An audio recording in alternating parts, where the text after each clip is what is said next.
আসসালামু আলাইকুম ভিউয়ার্স, কেমন আছেন আপনারা? আশা করি আপনারা সবাই ভালো আছেন। আলহামদুলিল্লাহ আমিও অনেক ভালো আছি। আমার আরেকটি ব্লগ নিয়ে আসলাম আপনাদের সামনে। এটা ছোট্ট একটা recipe, kacchi recipe, Eid special. তো আশা করি আপনাদের কাছে ভালো লাগবে। তো আপনারা দেখতেই পাচ্ছেন এখানে আমি বাসমতি চাল নিয়েছি। এটাকে আমি ভালো করে ধুয়ে 30 মিনিট ভিজিয়ে রেখে দিয়েছি। আর এখানে আমি মাটন নিয়েছি প্রায় 1 কেজির মতো। এবং আস্তে আস্তে এটার সাথে সব কিছু ম্যারিনেট করে রাখবো, যেমন রসুন, আদা, তাছাড়া হচ্ছে আরও যে অন্যান্য মশলাগুলো রয়েছে, এবং রাঁধুনির যে রেডি মিক্স কাচ্চি বিরিয়ানি যে মশলাটা আছে সেটা আমি পুরো প্যাকেটটাই দিয়ে দিয়েছি এখানে। এর মধ্যে আমি দিয়েছি টক দই,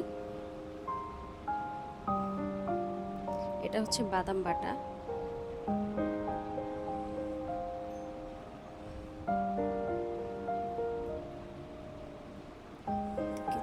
তেল, লবণ পরিমাণ মতো, এবং দিয়েছি এখানে পেঁয়াজ বেরেস্তা। সব কিছু দিয়ে ভালো করে আমি মাখিয়ে এটাকে প্রায় 20 মিনিটের মতো রেখে দিয়েছিলাম ম্যারিনেট করার জন্য। তারপর এটাকে চুলায় দিয়ে রান্না করে নিয়েছি।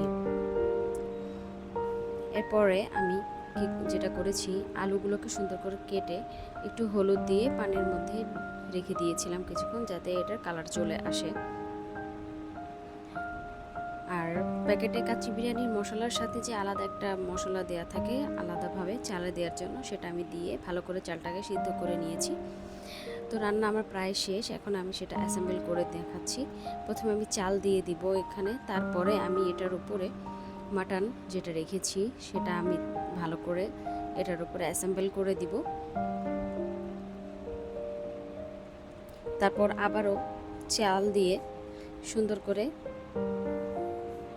অ্যাসেম্বল করব। আর শেষে আমি যেটা করেছি, সেখানে বাটিতে করে কাপে করে একটা দুধ আমি গুলিয়ে রেখেছি, এবং ওটার সাথে একটু ঘি ওটার সাথে আমি দিয়ে দিয়েছি, এবং ওটা আমি দিয়ে দিলাম। তারপর কাঁচামরিচ দিয়ে সুন্দর করে 10 মিনিটের জন্য আমি দমে দিয়ে দিয়েছিলাম। যেহেতু আমি চাল বাকি মানে পুরোটা কুক করিনি, ওটা আমি একটু 80% করেছিলাম, এবং বাকিটা যে দমে দিয়েছি তো সেখানে রেডি হয়ে গেছে। আশা করি আমাকে আর বোঝাতে হবে না, কারণ আপনারা সবাই রান্না করে থাকেন। আমি যেহেতু নতুন ব্লগার, তো আমি কথা সেভাবে গুছিয়ে বলতে পারছি না, তো আপনারা বুঝে নেবেন। তো এইভাবে করে আমার রান্না আমি কমপ্লিট করে ফেলেছি।